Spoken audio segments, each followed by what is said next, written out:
सुनबो नहीं करता है। अरे ट्रैक्टर वाले। हाँ का हो? अरे इधर सुनिए ना। अरे का काम है? अरे जोतने के लिए बुला रहे हैं। हाँ तो जोत देंगे।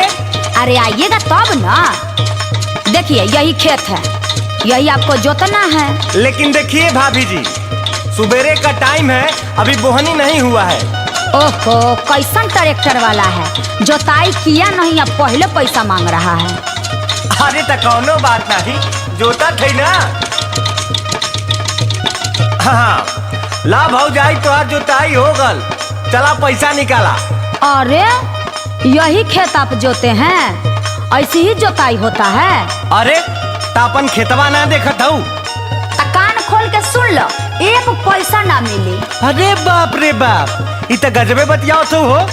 काम करावले के बाद कहतू पैसा न दे, काले रली की बोहनी मत बिगड़िया। ऐसा पैसा भूल जाओ, एको नहीं देंगे। ऐसे कैसे भूल जाए? ए तर्को मत, सुनो। मीठा मीठा बोल के तू मुझको फंसाया, मीठा मीठा बोल के तू मुझको फंसाया, मीठा मीठा बोल के तू मुझको फंसाया। अरे फार नहीं अंदर ले तनिको धसाया, फार नहीं अंदर ले तनिको धसाया, फार नहीं अंदर ले तनिको धसाया। अरे सब पूछते हैं, खाली ऊपर ऊपर खजुआ दिया है। हमारे यहाँ ट्रैक्टर गरम हो गल, तोहार अभी ले खजुआते है। मीठा मीठा बोल के तू मुझको फंसाया, फार नहीं अंदर ले तनिको धसाया।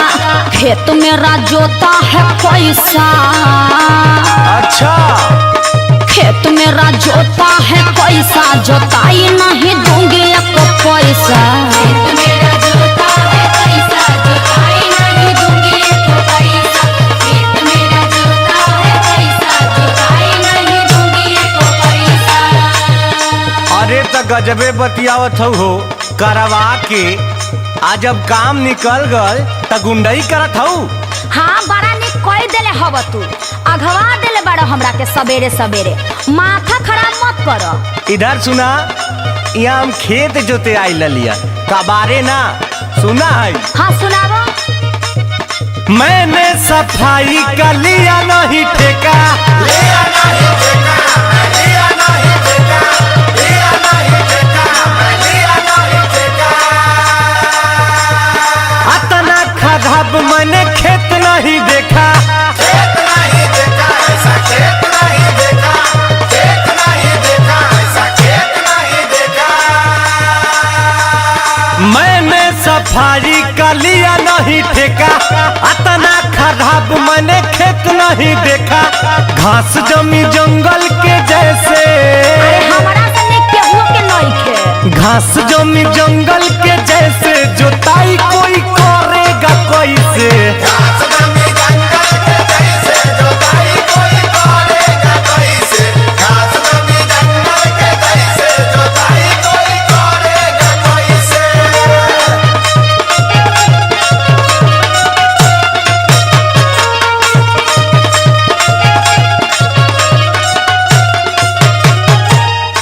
अरे तुमको दिमाग उमाग नहीं है?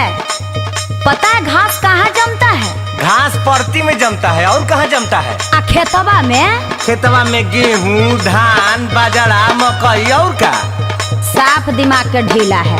मेरी सुनो, कारण कोई ये में दूसर नहीं है, दूसर नहीं है जी, दूसर नहीं है, दूसर नहीं है जी, दूसर नहीं है।